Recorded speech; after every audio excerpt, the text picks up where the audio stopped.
The House will be in order. The prayer will be offered by Chaplain Kibben. Would you pray with me? Merciful God, you came near when we called you. In these recent days of dispute, disagreement, and deliberation, when we called to you, you spoke. In our distress, you upheld us, declaring to our hearts, do not fear. Thank you for your abiding presence and the assurance of your protections in the midst of our turmoil.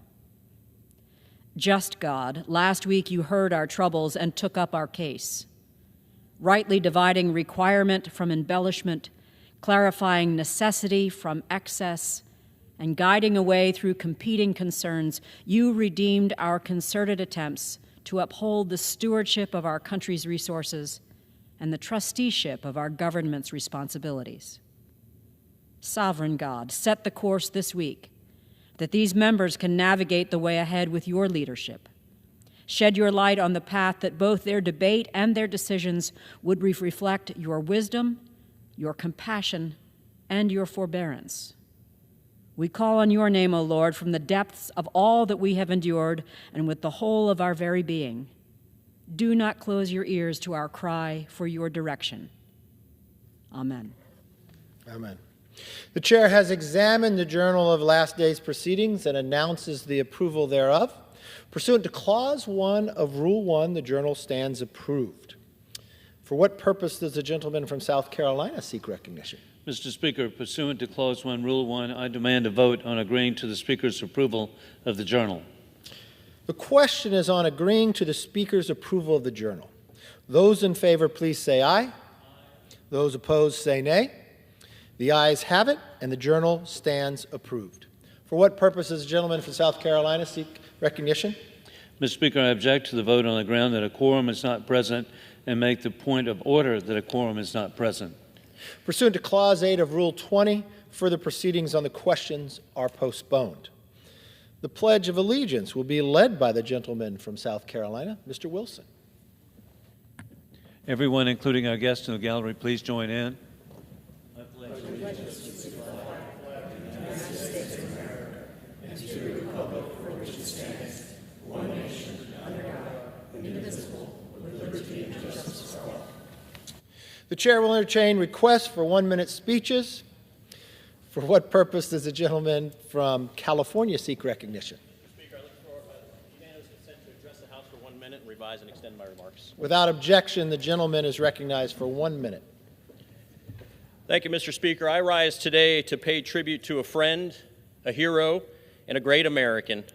Jason Rooney passed on June 11th of this year, just shy of his 51st birthday. He's survived by his parents, Dudley and Kathleen, his daughter, Skylar, and his 3 brothers, Christopher, Michael, and Brian. Growing up, Jason always wanted to put others first. He had a heart for serving others that ultimately led him to serve in the Los Angeles County Deputy Office for over 15 years. He took great pride in being a deputy, and he performed all of his positions with honor and with distinction. But his true purpose in life came on January 31st, 2008, when he welcomed his daughter, Skylar Marie, into the world. Skylar is a beautiful and intelligent young lady, and Jay's world revolved around her. Jason Dudley Rooney was a great brother, great son, and a great father. He will be missed by his family, friends, and the good people of Los Angeles County whom he served so well. May God bless Jay Rooney, who is now by his side, and may God bless all of our peacekeepers. I yield back. For what purpose does the gentleman from South Carolina seek recognition?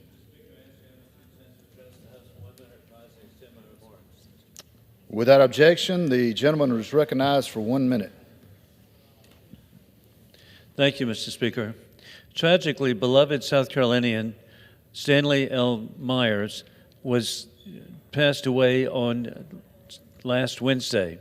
As a founding partner of what is now Moore, Bradley, and Meyers, I especially appreciate his service and his remarkable life. We will always appreciate and express sympathy to his family and his senior law partner, Jake Moore, who correctly recognized him as a son. His obituary, Moore Bradley Meyers, partner Stanley Meyers died at age 47. MBM Managing Partner Christian Spradley asked that the community members turn their attention to praying for Stanley's wife, Tasha, and their 2 young children. As a Citadel alumnus and 4-year starting quarterback for the Bulldogs, Meyer was elected to the Citadel Board of Trustees. He also served on the Lexington Medical Center Board of Directors and founded the Swansea Mentoring Program. Every Christmas, Stanley proudly boasted the town of Swansea's Bike Bonanza. Meyers opened Countryside Barbecue Restaurant in Swansea in 2022. His service and spirit of giving back to the community was unparalleled. As an attorney, Meyers was elected as a 2023 Leadership and Law honoree by the South Carolina Lawyers Weekly. Meyers deployed as a captain with the 218th Infantry Brigade to Afghanistan in support of Operation Enduring Freedom. He was the lieutenant colonel who served as the staff judge advocate for the 59th Truth Command at McIntyre Joint National Base. Stanley Meyers passed away unexpectedly on September 27, 2023. God bless his memory. Thank you. For what purpose does the gentleman from California seek recognition?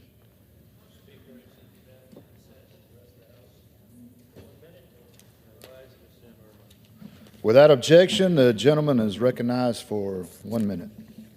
Thank you, Mr. Speaker. Well, securing our border should be a bipartisan goal. Indeed, House Republicans are dedicated to that.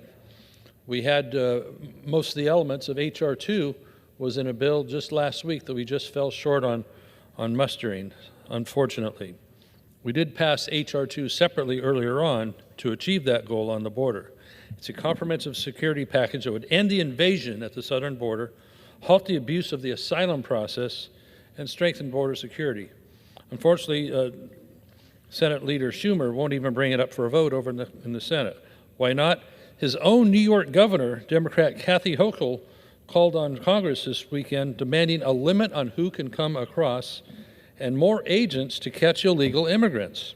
While Schumer should be listening to her, at least every single New York Democrat who voted for these right-to-shelter laws and soft-on-crime open border policies needs to realize their policies have now had detrimental consequences. It's not extreme to want law and order or to track who is coming into our country.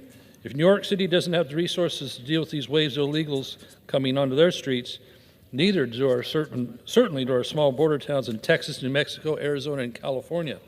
The Senate must take up H.R. 2, and the Biden administration must actually take action on our border. I yield back. The chair lays before the House a communication.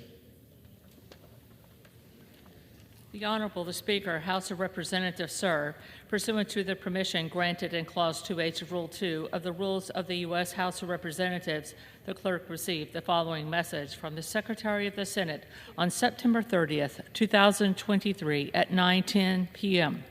that the Senate passed without amendment H.R. 5860. Signed sincerely, Kevin F. McCumber, Acting Clerk. The chair lays before the House a communication. The Honorable the Speaker, House of Representatives, sir, pursuant to the permission granted in Clause 2H of Rule 2 of the Rules of the U.S. House of Representatives, I have the honor to transmit a sealed envelope received from the White House on September 30th, 2023 at 10:54 p.m. and said to contain a message from the President regarding the designation of funding as an emergency requirement in H.R. 5860, the Continuing Appropriations Act, 2024, and Other Extensions Act. Signed sincerely, Kevin F. McCumber, Acting Clerk. The clerk will report the message. To the Congress of the United States, in accordance with Section 114C of Division A of the Continuing Appropriations Act, 2024, and Other Extensions Act, H.R. 5860, the Act, I hereby designate as emergency requirements all funding, including the transfer and repurposing of funds, so designated by Congress in the Act pursuant to Section 251B2A of the Balanced Budget and Emergency Deficit Control Act of 1985, as outlined in the enclosed list of accounts. The details of this action are set forth in the enclosed memorandum from the Director of the Office of Management and Budget. Signed sincerely, Joseph R. Biden, Jr., The White House, September 30th, 2023. Referred to the Committee on Appropriations and ordered printed. Pursuant to Clause 12A of Rule 1, the Chair declares the House in recess, subject to call of the Chair.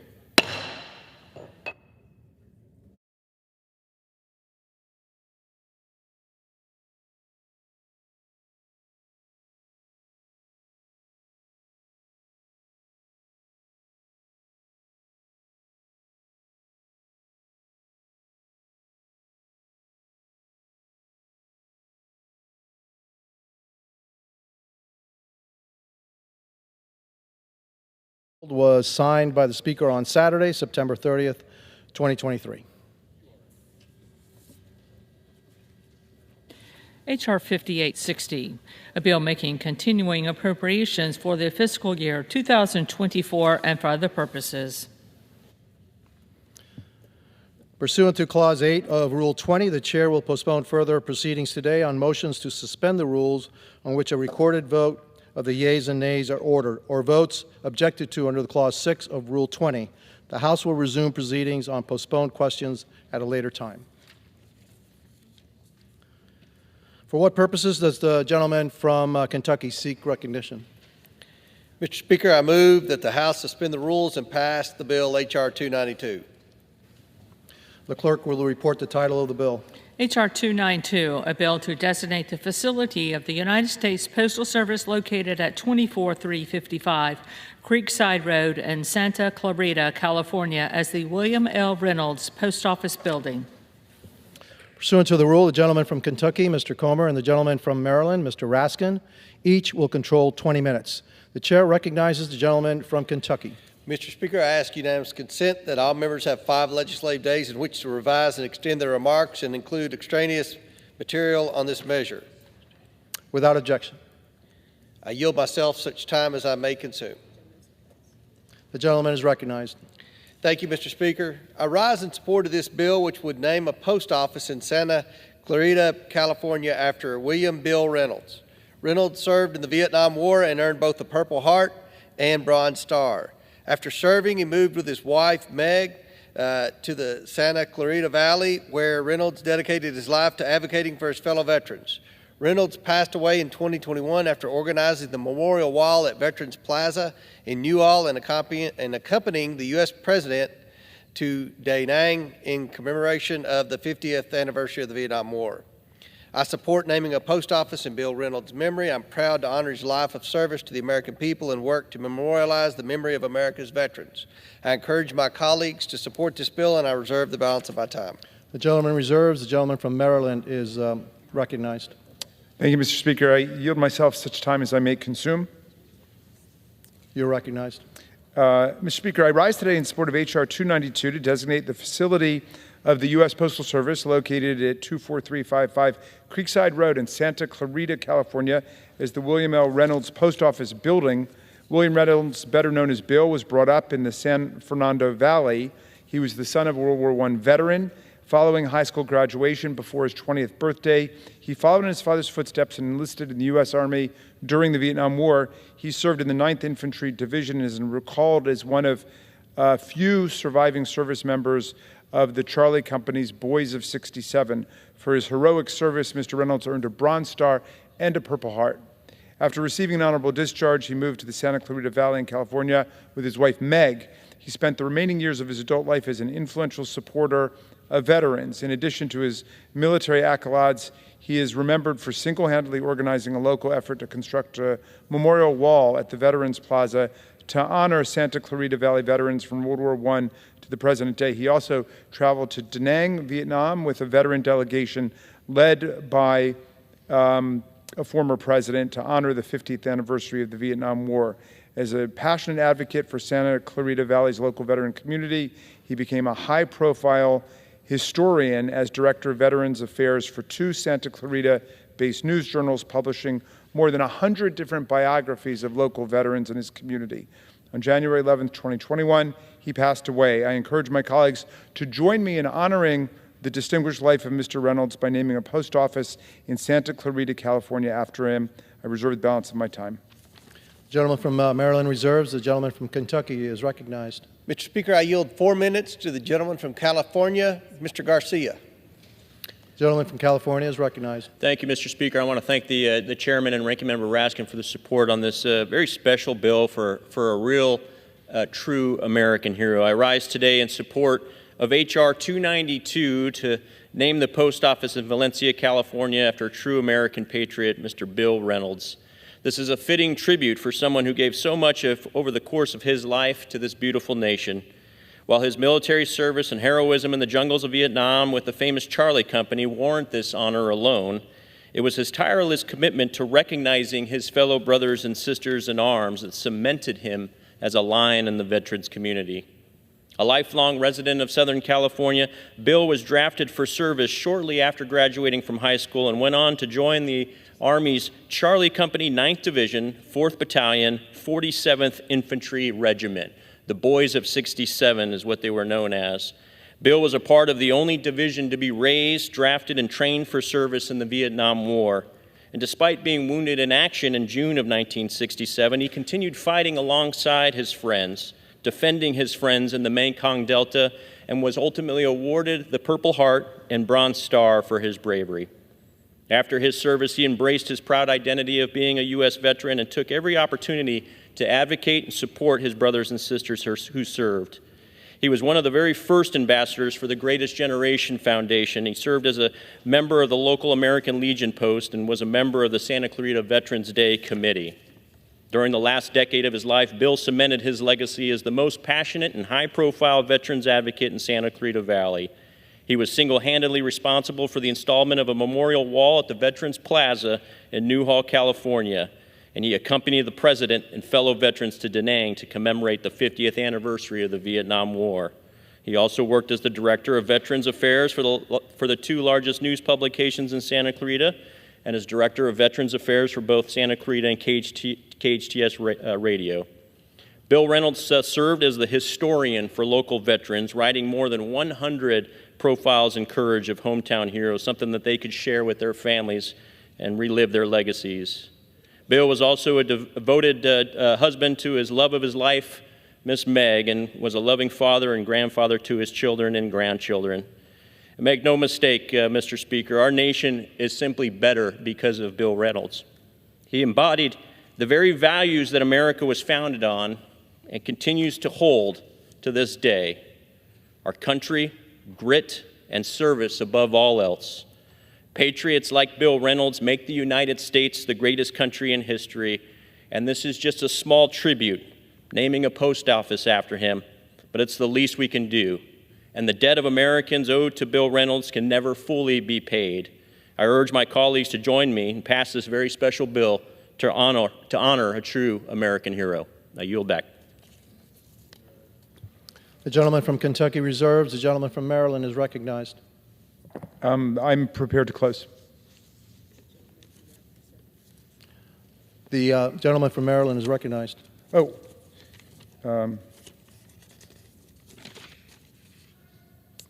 We have no further speakers, and we urge passage of 292. I yield back the balance of my time. The gentleman yields. The gentleman from Kentucky is recognized. Thank you, Mr. Speaker. As the son of a veteran who served in Vietnam during the Vietnam War, I urge my colleagues to support this bipartisan bill, and I yield back the balance of my time. The gentleman yields. The question is, will the House suspend the rules and pass H.R. 292? Those in favor, say aye. Aye. Those opposed, say no. In the opinion of the chair, 2/3 being in the affirmative, the rules are suspended. The bill is passed, and without objection, the motion to reconsider is laid on the table.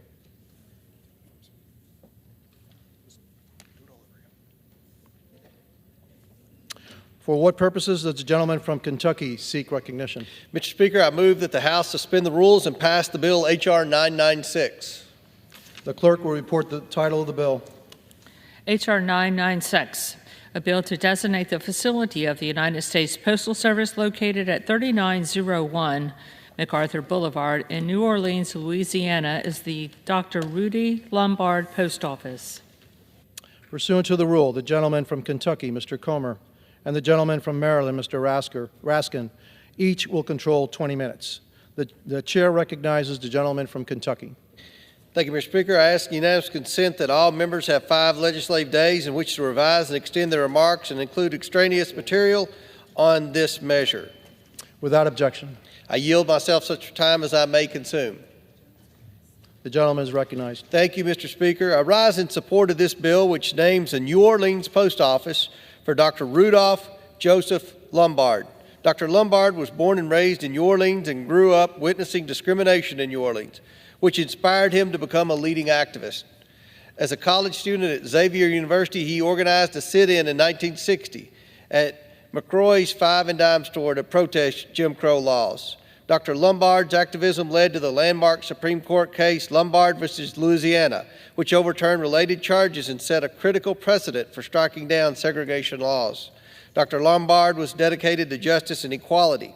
However, he's a lesser-known leader in the civil rights movement due to his humility.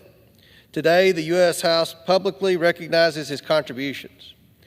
I urge my colleagues on both sides of the aisle to support this bipartisan legislation, and I reserve the balance of my time. The gentleman from Kentucky reserves. The gentleman from Maryland is recognized. Thank you, Mr. Speaker. I yield myself such time as I may consume. I rise in strong support of H.R. 996 to designate the facility of the U.S. Postal Service located at 3901 MacArthur Boulevard in New Orleans, Louisiana, as the Dr. Rudy Lombard Post Office, and I will start by yielding 3 minutes to my distinguished colleague from New Orleans, Louisiana, Troy Carter. The gentleman from Louisiana is recognized. Thank you, Mr. Speaker, and thank you, Chairman. Thank you for the opportunity to speak. I rise today to recognize a true American hero, a Louisiana legend, Dr. Rudy Lombard. My bill, H.R. 996, will designate the post office located at 3901 MacArthur Boulevard in New Orleans, Louisiana, in the heart of Algiers, where the Lombard and Carter families have grown up in multi-generations. As a Dr. Rudy Lombard post office, this is a testament to the unforgettable legacy Dr. Lombard left on our city and our nation. Born in our hometown, Algiers, in 1939, Rudy Lombard was known for his determination to make a difference.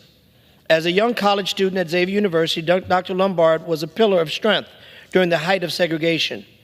His leadership was evident when he fearlessly commanded the Core Four in a sit-in at McCrory's Five and Dime, challenging the unjust shackles of Jim Crow laws. Their journey to the Supreme Court in 1963 in the landmark Lombard v. Louisiana case was not just a legal triumph, but a pivotal movement in the fight against segregation. Setting precedents that broke down discriminatory practices, Dr. Lombard's commitment to equality extended far beyond those early years. Decade after decade, he stood in the forefront addressing inequities in civil rights, championing economic and cultural empowerment, and tirelessly advocating for public health. His life was a testament to the power of one individual to spark change and to build coalitions to stand against injustices. Today, we're not just bestowing an honor on a distinguished individual, we're cementing a legacy, recognizing a man whose life exemplified leadership by example. Dr. Lombard was not only a standard bearer, he was a force for positive change, a catalyst for movements that brought people together.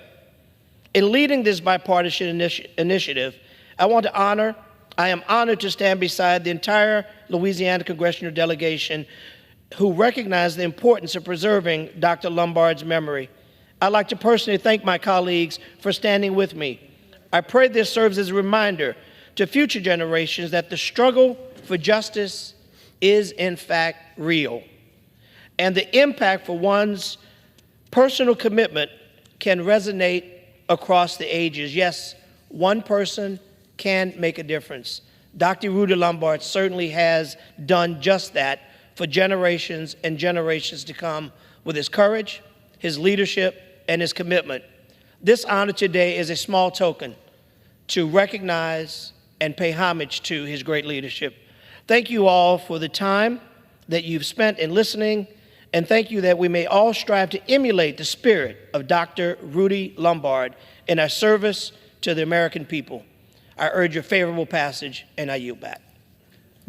Thank you. I wanted to thank the distinguished gentleman from New Orleans for his eloquent words about Dr. Lombard, and add only that he was not only a hero to the people of New Orleans and Louisiana, but also a nationally recognized civil rights advocate who was the vice president of CORE when he was a student at Xavier University, and was remembered for leading a 1960 sit-in at McCrory's Five and Dime store to peacefully protest Jim Crow in Louisiana with a group of people famously known as the Core Four. So the naming of this post office will be an opportunity, not just for the people of his city and state, but for the people of the United States to recognize him, and I'm happy to yield the balance of my time.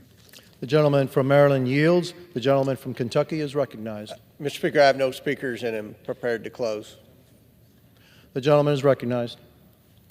Thank you, Mr. Speaker. I urge my colleagues to support this bipartisan bill. I yield back the balance of my time. The gentleman yields. The question is, will the House suspend the rules and pass Bill H.R. 996? Those in favor say aye. Those opposed say no. In the opinion of the chair, 2/3 being in the affirmative, the rules are suspended. The bill is passed, and without objection, the motion to reconsider is laid on the table. For what purposes does the gentleman from Kentucky seek recognition? Mr. Speaker, I move that the House suspend the rules and pass the bill H.R. 2379. The clerk will report the title of the bill. H.R. 2379, a bill to designate the facility of the United States Postal Service located at 616 East Main Street in St. Charles, Illinois, as the Veterans of Vietnam War Memorial Post Office. Pursuant to the rule, the gentleman from Kentucky, Mr. Comer, and the gentleman from Maryland, Mr. Raskin, each will control 20 minutes. The chair recognizes the gentleman from Kentucky. Mr. Speaker, I ask unanimous consent that all members have 5 legislative days in which to revise and extend their remarks and include extraneous material on this measure. Without objection. I yield myself such time as I may consume. The gentleman is recognized. Thank you, Mr. Speaker. I rise today in support of H.R. 2379, which honors Vietnam War veterans with the post office in St. Charles, Illinois. The Vietnam War was one of this country's longest and costliest conflicts. More than 3.4 million Americans were deployed to Southeast Asia, and sadly, more than 58,000 U.S. military officials perished while deployed. According to the National Archives, almost 3,000 of those casualties called the state of Illinois home. I encourage my colleagues to support this bill honoring Americans who gave their lives in service to our nation and peace abroad. I urge my colleagues to support this bipartisan bill, and I reserve the balance of my time. The gentleman from Kentucky reserves. The gentleman from Maryland is recognized. Mr. Speaker, thank you. I yield myself such time as I may consume. I rise in strong favor of H.R. 2379, designating the facility of the U.S. Postal Service located at 616 East Main Street in St. Charles, Illinois, as the Veterans of the Vietnam War Memorial Post Office, and I am delighted to yield 3 minutes to my colleague from Illinois, Mr. Raja Krishnamurthy. The gentleman from Illinois is recognized. Thank you, Chairman Comer. Thank you, Ranking Member Raskin, for helping to move this bill through committee. I rise in strong support of H.R. 2379. My legislation would designate the USPS facility at 616 East Main Street in St. Charles, Illinois, as the Veterans of the Vietnam War Memorial Post Office in recognition of Vietnam veterans and their service to the people of the United States. This formal renaming is but a small step to recognize the enormous sacrifice made by the brave men and women who served our nation in Vietnam. I humbly offer this legislation to honor every one of those soldiers, sailors, Coast Guardsmen, airmen, and Marines whose service helped safeguard our nation. When visiting this post office, members of the community will be able to reflect on the nearly 3 million Americans and more than 200,000 Illinoisans who served our country during the Vietnam War and the debt we still owe them.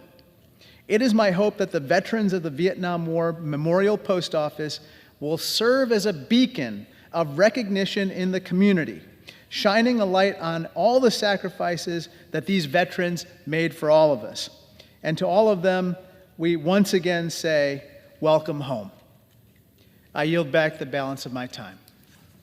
I reserve. The gentleman from Maryland reserves. The gentleman from Kentucky is recognized. Mr. Speaker, I have no speakers and am prepared to close. Does the gentleman reserve? Yes.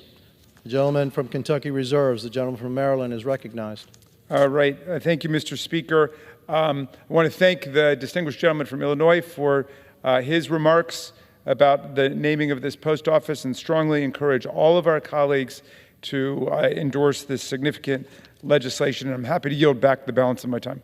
The gentleman from Maryland yields. The gentleman from Kentucky is recognized. Thank you, Mr. Speaker. I urge my colleagues to support this bill, and I yield the balance of my time. The gentleman from Kentucky yields. The question is, will the House suspend the rules and pass H.R. 2379? Those in favor say aye. Aye. Those opposed say no. In the opinion of the chair, two-thirds being in the Mr. affirmative. Speaker, ask for the yeas and nays. Ask for the yeas and nays. The yeas and nays have been called. The yeas and nays are requested. All those in favor of taking the vote by the yeas and nays will rise and remain standing until counted.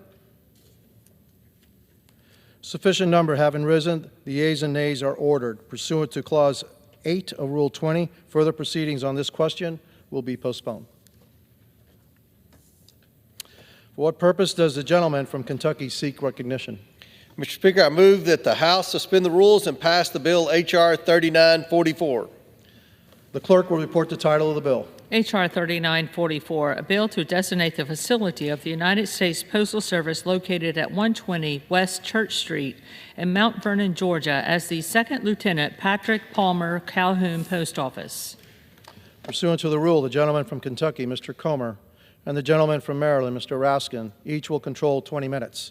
The chair recognizes the gentleman from Kentucky. Mr. Speaker, I ask unanimous consent that all members have 5 legislative days in which to revise and extend their remarks and include extraneous material on this measure. Without objection. I yield myself such time as I may consume. The gentleman is recognized.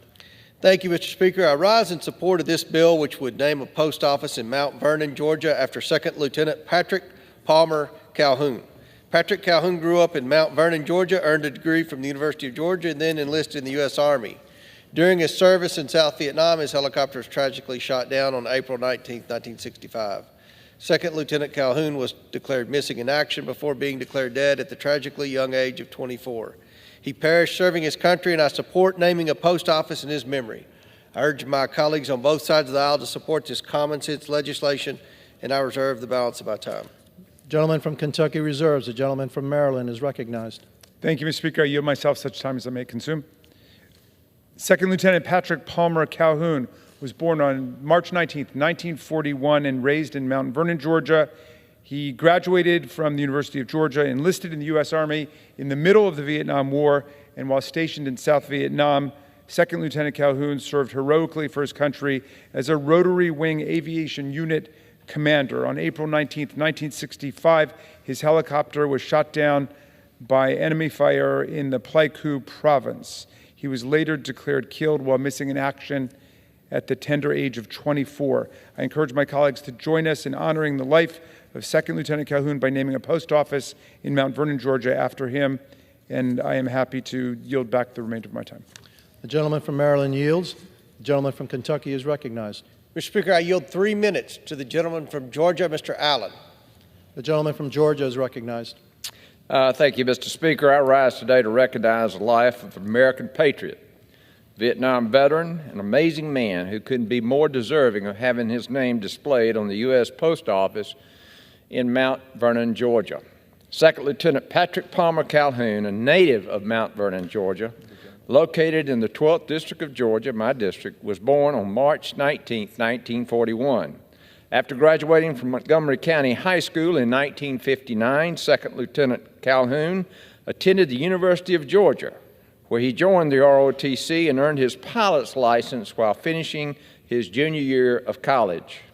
That next year, Calhoun graduated and enrolled in his first year of law school at University of Georgia, where he met the love of his life, Jane Dunham, who he later married in 1963. That same year, Jane and Patrick's only child, Catherine Ruth Calhoun, was born on November 29th. Shortly after Catherine was born, Second Lieutenant Calhoun answered the call to serve and willingly put down his books and put on his uniform, joining the United States Army, where he was first stationed at Fort Benning, now known as Fort Moore, near Columbus, Georgia. Later, after completing flight training in Mineral Wells, Texas, Calhoun was deployed on his first assignment in Vietnam in 1964. As a born leader, Calhoun served as a Rotary Wing Aviation Unit commander in South Vietnam, where his helicopter was tragically shot down under hostile fire while dropping off troops in the spring of 1965. Calhoun was declared missing in action before being declared deceased at the young age of only 24 years old. Lieutenant Patrick Palmer Calhoun was awarded the Distinguished Flying Cross for his heroism and extraordinary achievements while engaged in aerial flight. Known for his contagious personality, Calhoun never met a stranger and always enjoyed cutting a rug, as we say down south. I am pleased to stand here today to ensure his name lives on for years to come in his hometown of Mount Vernon, Georgia. I urge all my colleagues to join me in honoring Second Lieutenant Calhoun, his entire family, and his sacrifice to the nation we call home by voting in favor of H.R. 3944. And with that, I yield back.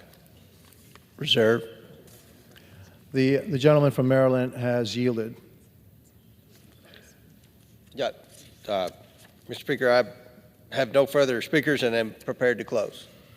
The gentleman is recognized. I strongly encourage support for this bipartisan bill. I ask all my colleagues to support this bill, and I yield back the balance of my time.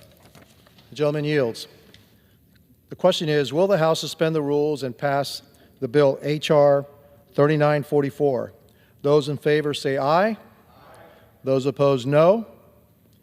In the opinion of the chair, 2/3 being in the affirmative, the rules are suspended, the bill is passed, and without objection, the motion to reconsider is laid on the table.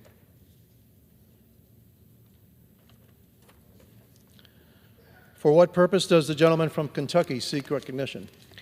Mr. Speaker, I move that the House suspend the rules and pass the bill H.R. 4502 as amended. The clerk will report the title of the bill. H.R. 4502, a bill to amend Title V United States Code to allow federal agencies to establish educational requirements for certain cybersecurity positions in the competitive service and for other purposes. Pursuant to the rule, the gentleman from Kentucky, Mr. Comer, and the gentleman from Maryland, Mr. Raskin, each will control 20 minutes. The chair recognizes the gentleman from Kentucky. Mr. Speaker, I ask unanimous consent that all members have 5 legislative days in which to revise and extend their remarks and include extraneous material on this measure. Without objection. I yield myself such time as I may consume. The gentleman is recognized. Thank you, Mr. Speaker. I rise in support of H.R. 4502, the Modernizing the Acquisition of Cybersecurity Experts Act. The federal government relies on cybersecurity professionals to protect personally identifiable information, defend against cyber threats, and build secure government technology. To ensure this work is done effectively, the federal government desperately needs to hire more cybersecurity experts.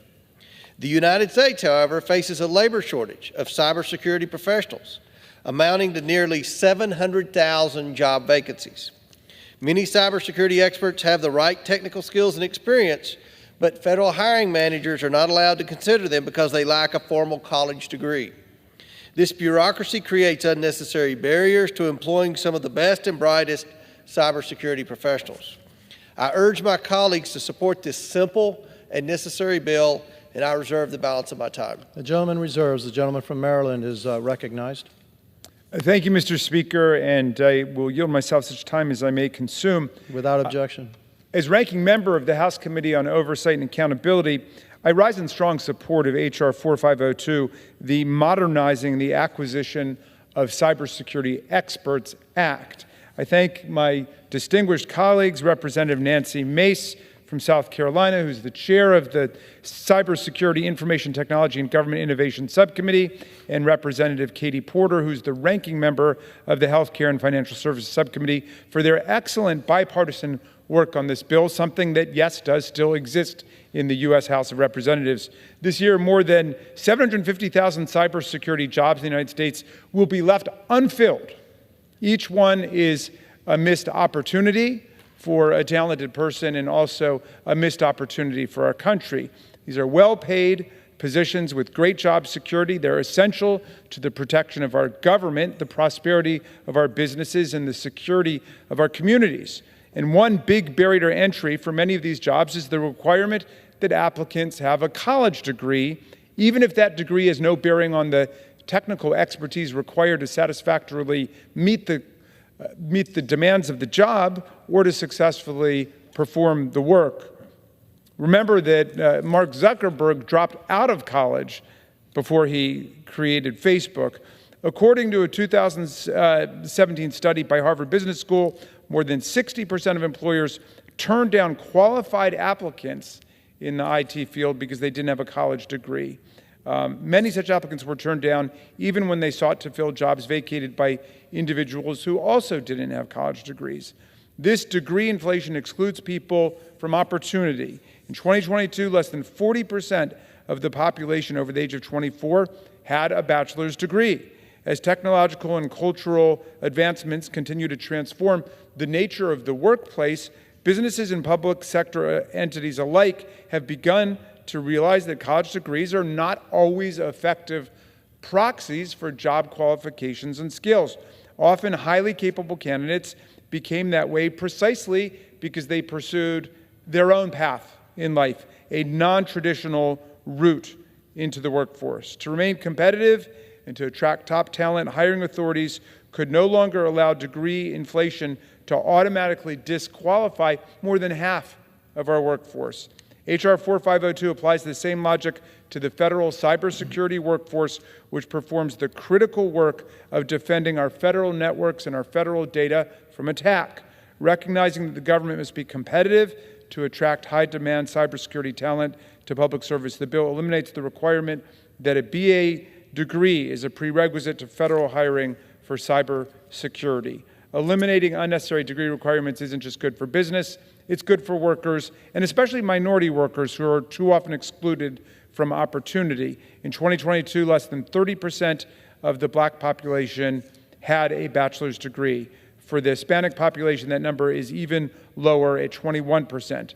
Addressing degree inflation and advancing legislation like this takes steps towards creating the more inclusive and fair society that the public wants.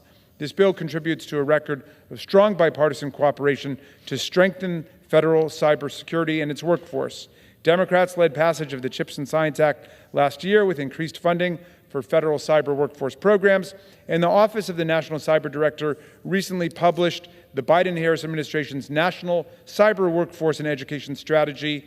The strategy includes a provision encouraging employers to take a more skills-based approach to hiring for these cyber positions. While Republicans in the House continue the crusade to shut down the government, let's hope they've thought better of it now. I do hope that Americans see that it's still possible for Congress to come together on common sense legislation like this to advance meaningful opportunity in a well-functioning government. I urge everyone to support this bill, and I reserve the balance of our time. Gentleman from Maryland reserves. The gentleman from Kentucky is recognized. Mr. Speaker, I yield 5 minutes to the Chair of the Oversight Committee, Subcommittee on Cybersecurity, the lady from South Carolina, Ms. Meyers, for 5 minutes. Thank you, The gentlelady from South Carolina is recognized. Thank you, Mr. Speaker. Thank you, Chairman Comer and Ranking Member Raskin today. We rise today to support our bill, H.R. 4502, the Modernizing the Acquisition of Cybersecurity Experts Act. I say our bill because my colleague Katie Porter from California joined forces. I don't have a problem with anyone working and reaching across the aisle. No one wants to shut down the federal government. We're not in a crusade to do that. I just want Congress to follow the law. And there was a law created in 1974, the Budget Impact and Control Act, that requires Congress to have a budget and 12 separate spending bills. And both sides do it. Both sides are at a failure to the American people because we don't follow the law. And we can't expect our fellow Americans to follow the law when we ourselves are unwilling to do the work. And Chuck Schumer has 70% of federal government spending in his inbox right now. No one wants to do that. And I don't oppose us working across the aisle for government spending or any of that. There's no crusade to shut down the federal government. I just want Congress to do its job and follow the law. On to the rest of it. This bill solves a simple problem. You can't deem one applicant more qualified for a federal cybersecurity job solely because he or she has a degree in underwater basket weaving. I remember the first time I learned to code, my first programming language. I was actually in college, but college didn't teach me to code. I taught myself to code. And there are a lot of kids and students and adults out there that are teaching themselves to code and finding great jobs. When I was a coder, my first job, I got paid $35,000 a year.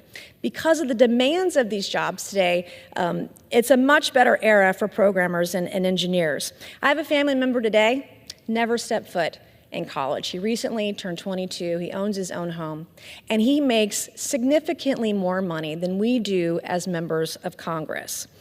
And despite the shortage of over 700,000 cybersecurity professionals in the public and private sector, people who don't attend or finish college are often barred from consideration for jobs in the field when they shouldn't be. There are many, many brilliant programmers and computer whizzes out there. There are some that drop out of Harvard after a year or two. Bill Gaetz, there are many others that have gone on to have outstanding careers in IT and technology, cybersecurity, et cetera, and they don't have a college degree. While the cyber workforce is crucial to our national security, it is graying rapidly. According to a report issued last year, there are 5 times as many cybersecurity workers over the age of 55 as there are under 30. Only 1 in 16 federal cybersecurity workers is actually under the age of 30. This bill would prohibit mandatory degree requirements for federal cybersecurity jobs unless they are legally required to perform the duties of the position, which is rarely the case. Currently, even entry-level positions in the federal government require a 4-year degree. Federal cybersecurity professionals help secure the information of millions of Americans from cyber criminals and hackers sponsored by enemy nation states. Some of these young people literally have the skills to hack these critical systems, but they can't get their foot in the door for employment at the same agency. We're missing out on a tremendous amount of talent. Over the past few years, we've seen leaders from both parties at all levels of government rolling back degree requirements, resulting in greater economic opportunity for every American, no matter their zip code. Many large companies have done away with unnecessary degree requirements. If the government was run like a business, I think we'd be much better off.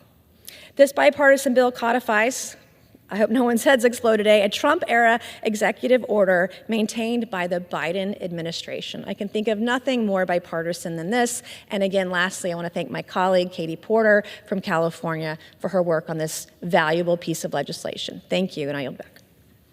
I reserve. The gentleman from Kentucky reserves. The gentleman from Maryland is recognized. Thank you kindly, Mr. Speaker. I'm happy to yield 4 minutes to the distinguished gentlelady from California, Ms. Porter. Thank you very much. The gentlelady from California is recognized.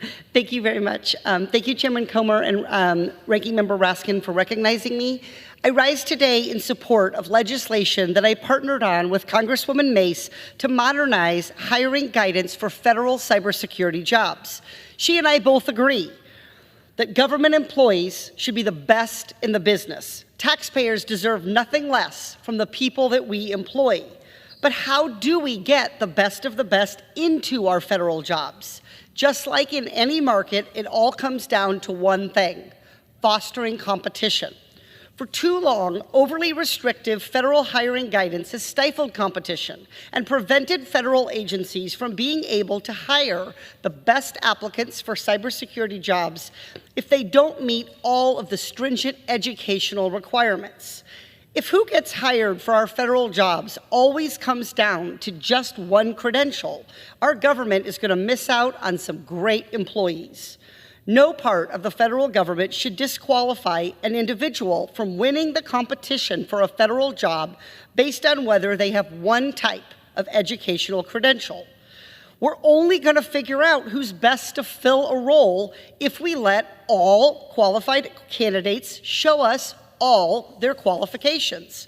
The truth is, there's not one type of educational experience that's always going to make a cybersecurity professional the best of the best. I'm a former college professor, and I know that a lot of people will learn skills in their college degree programs that prepare them to be a federal cybersecurity professional. At the same time, I also know that college isn't affordable and accessible for everyone, and the reality is that many people gain the skills necessary to succeed at federal cybersecurity jobs through other life experiences. The door must be open to both types of qualified candidates, and the federal government should then be able to pick who is most prepared to do the job based on a holistic view of the candidates. The Modernizing the Acquisition of Cybersecurity Experts, MACE Act, stops the federal government from ruling out people without a specific educational credential. Instead, it lets all qualified applicants compete and gives the federal government more choices. This is something we should be able to agree on regardless of party. This bill mirrors an executive order that was issued under President Trump and that President Biden has chosen to keep on the books today. It has worked under administrations of both parties, and now we need to make it permanent in our law. I urge my Democratic and Republican colleagues to support this bill. We can only have the best federal cybersecurity professionals when we've had the chance to consider all of the qualified candidates, and the MACE Act will give us this chance.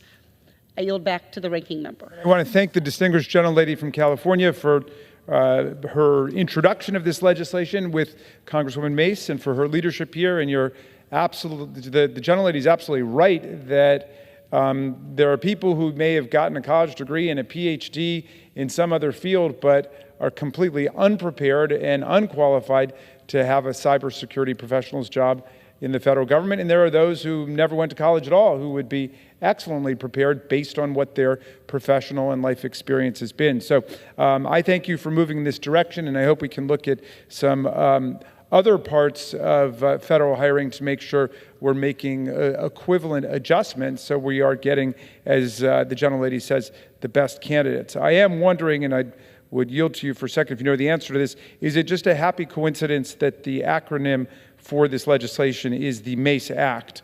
Was that a pure coincidence? I don't know. Well, in any event, I'm happy to yield the remainder of my time, and I congratulate Ms. Mace and Ms. Porter on this excellent legislation. The gentleman from Maryland yields. The gentleman from Kentucky is recognized. Thank you, Mr. Speaker. The Modernizing the Acquisition of Cybersecurity Experts Act will ensure that the federal government can hire any qualified cybersecurity professional as long as they have the right knowledge and skills, even if they do not have a fancy degree. I encourage my House colleagues to support this common sense government transparency bill, the MACE Act, sponsored by Chairman Nancy Mace, that will make America smarter and more secure. I yield back the balance of my time. The gentleman from Kentucky yields. The question is, will the House suspend the rules and pass the bill H.R. 4502 as amended? Those in favor say aye. Those opposed, no. I call for the yeas and nays. The opinion of the chair, two-thirds being in the affirmative, the bill is passed, and without objection, the motion to reconsider is laid on the table. The gentleman from Kentucky is recognized. Mr. Speaker, I ask for the yeas and nays. The yeas and nays are requested. All those in favor of taking this vote by the yeas and nays will rise and remain standing until counted. Sufficient number having risen, the yeas and nays are ordered. Pursuant to Clause 8 of Rule 20, further proceedings on this question will be postponed. Pursuant to Clause 12A of Rule 1, the Chair declares the House in recess until approximately 6:30 today.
The House will be in order.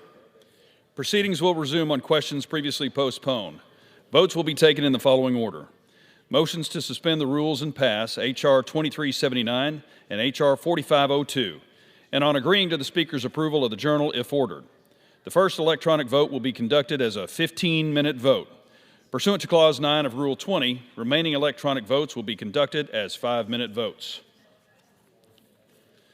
Pursuant to Clause 8 of Rule 20, the unfinished business is the vote on the motion of the gentleman from Kentucky, Mr. Comer, to suspend the rules and pass H.R. 2379, on which the yeas and nays are ordered. The clerk will report the title. H.R. 2379, a bill to designate the facility of the United States Postal Service located at 616 East Main Street in St. Charles, Illinois, as the Veterans of the Vietnam War Memorial Post Office. The question is, will the House suspend the rules and pass the bill? Members will record their votes by electronic device. This is a 15-minute vote.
On this vote, the yeas are 390, the nays are 0.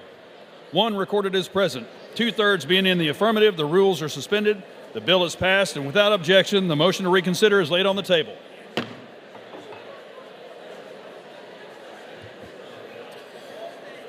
Pursuant to Clause 8 of Rule 20, the unfinished business is the vote on the motion of the gentleman from Kentucky, Mr. Comer, to suspend the rules and pass H.R. 4502 as amended, on which the yeas and nays are ordered. The clerk will report the title. H.R. 4502, a bill to amend Title V United States Code to allow federal agencies to establish educational requirements for certain cybersecurity positions in the competitive service and for other purposes. The question is, will the House suspend the rules and pass the bill as amended? Members will record their votes by electronic device. This is a 5-minute vote.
On this vote, the yeas are 394, the nays are 1.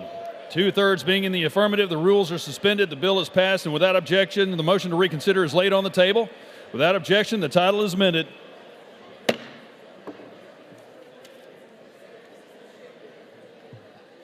Pursuant to Clause 8 of Rule 20, the unfinished business is the question on agreeing to the Speaker's approval of the journal, which the Chair will put de novo.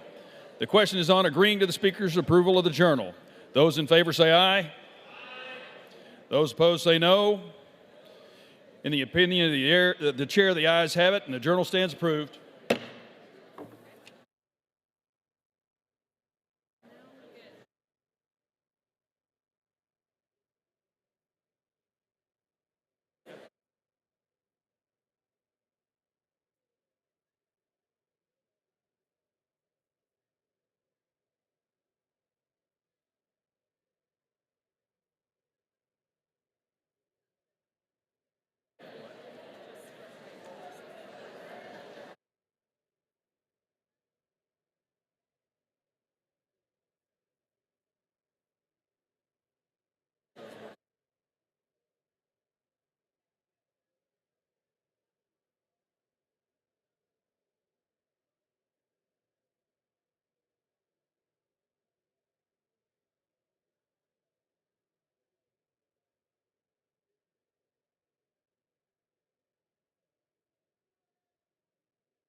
House will be in order.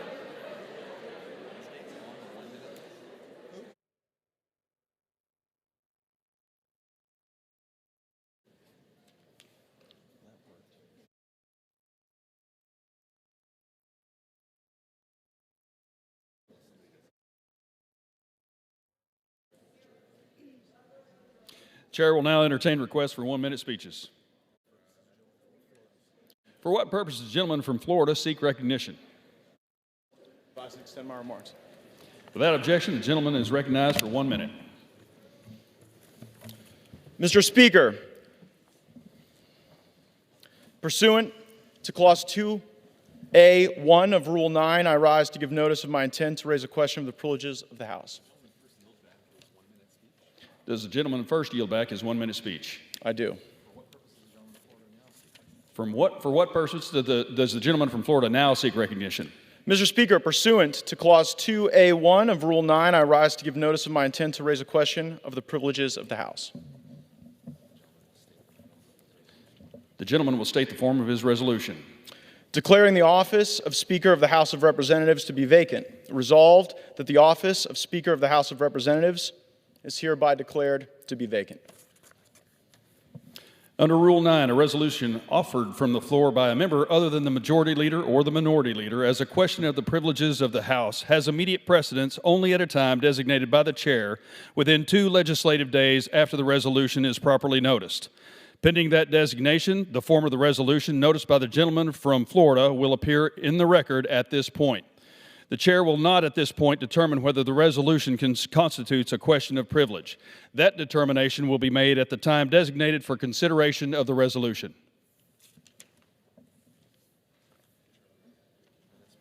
The chair will now continue with 1-minute speech. For what purpose does the gentleman from New Jersey seek recognition?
The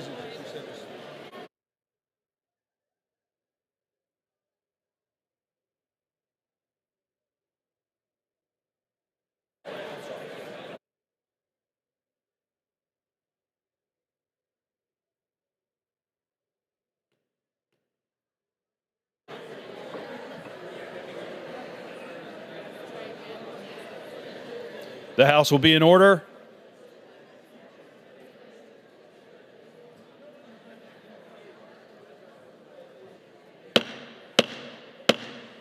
The House will be in order. Members, please take your conversations outside.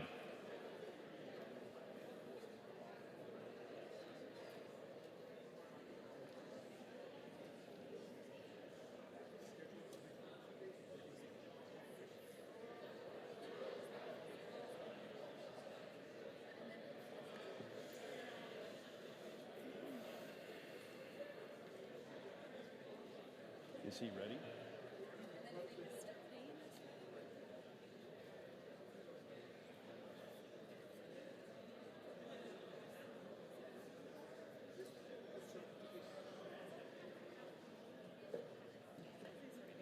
For what purpose does the gentleman from New Jersey seek?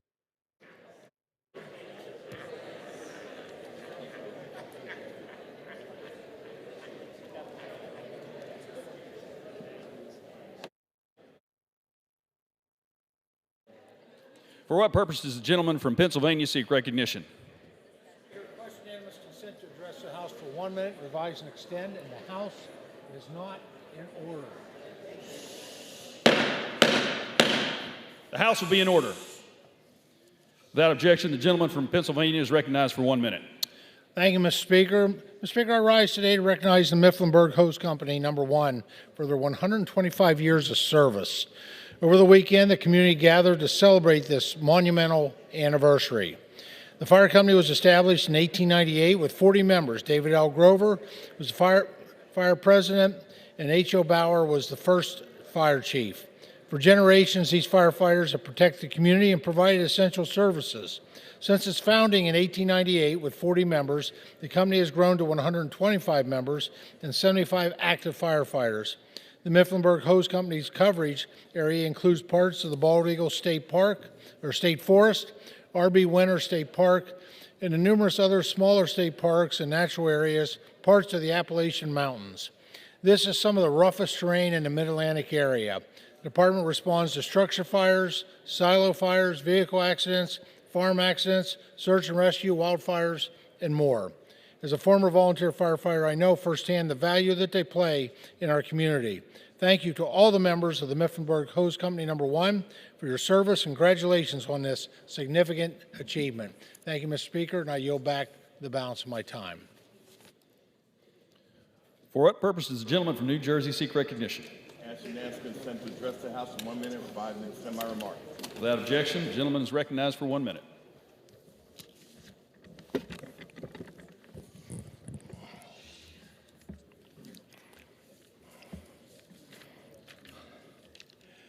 Mr. Speaker, I rise today to discuss the presumptive Republican nominee for president. Today, that presumptive nominee, Donald Trump, was in a New York courtroom to face fraud charges for lying about his wealth. The $250 million lawsuit accuses the Republican leader of inflating the value of his assets. He did it to get better deals on at least $300 million in loans and insurance policies. Loans, I might add, that he refused to pay back. Trump even claims that his $18 million Mar-a-Lago estate is worth $1.5 billion. The trial could force the Republican leader to pay millions of dollars in fines.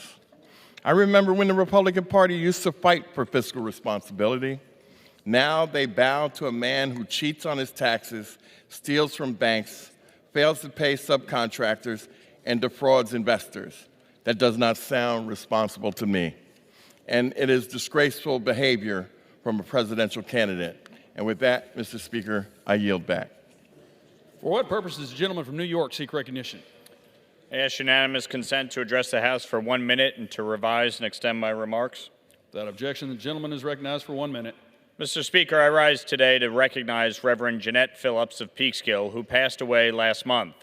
She devoted decades of service to the health care needs of the disadvantaged in the Hudson Valley, culminating in her founding of the Peekskill Area Ambulatory Health Care Center in 1975.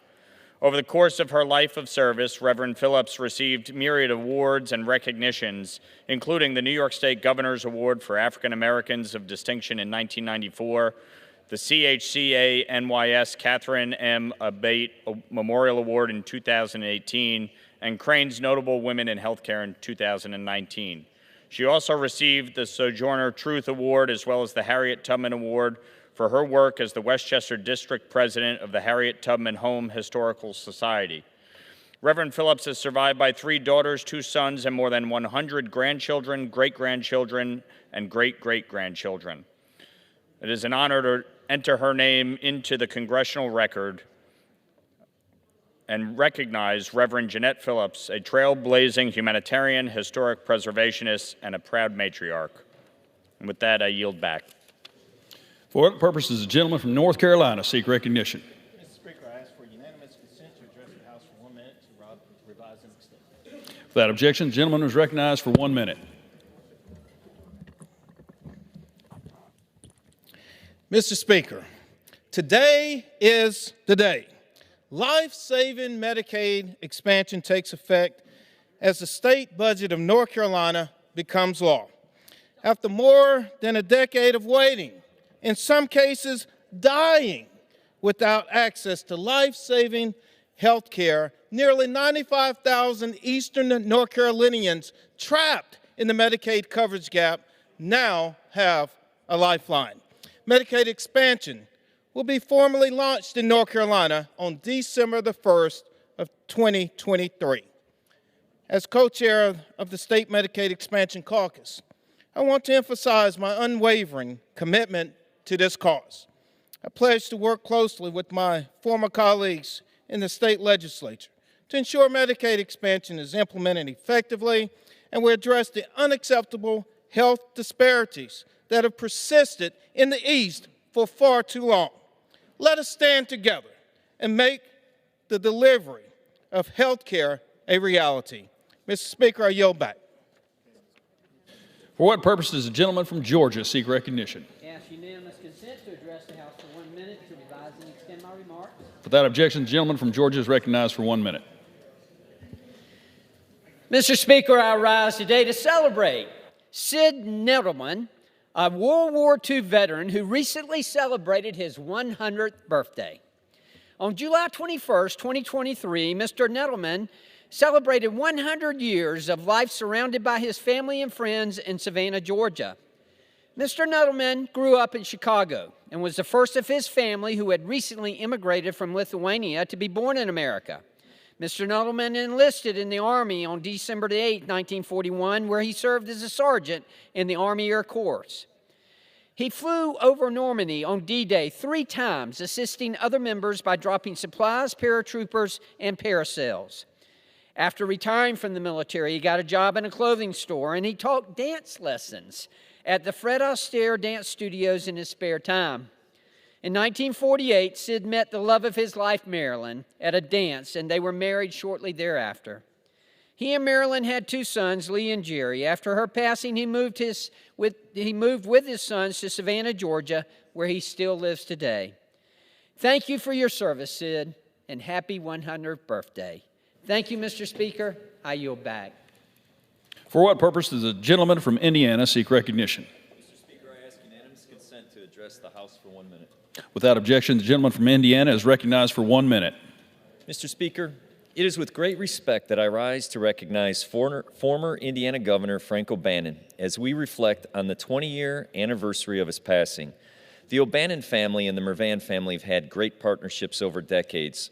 My father was a state legislator for over 40 years and partnered on countless occasions to take positive and impactful action for the people of Indiana as Frank O'Bannon served in the General Assembly and as governor.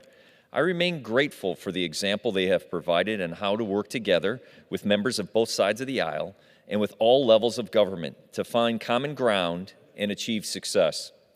In particular, I appreciate their priority to improve educational opportunities and affordable health care options for all members of our community. Mr. Speaker, please join me in recognizing the service of Governor O'Bannon to Indiana, our nation, and let us keep in mind his commitment to public service and solving problems as we move forward with addressing the issues of today. Mr. Speaker, I yield back my time. For what purpose does the gentleman from Michigan seek recognition? Mr. Speaker, unanimous consent to address the House for a minute and revise and extend my remarks. Without objection, the gentleman from Michigan is recognized for 1 minute. Mr. Speaker, I ask for unanimous consent to remove my name as a co-sponsor from H.R. 3881, the Credit Card Competition Act. I yield back my time. His request is granted.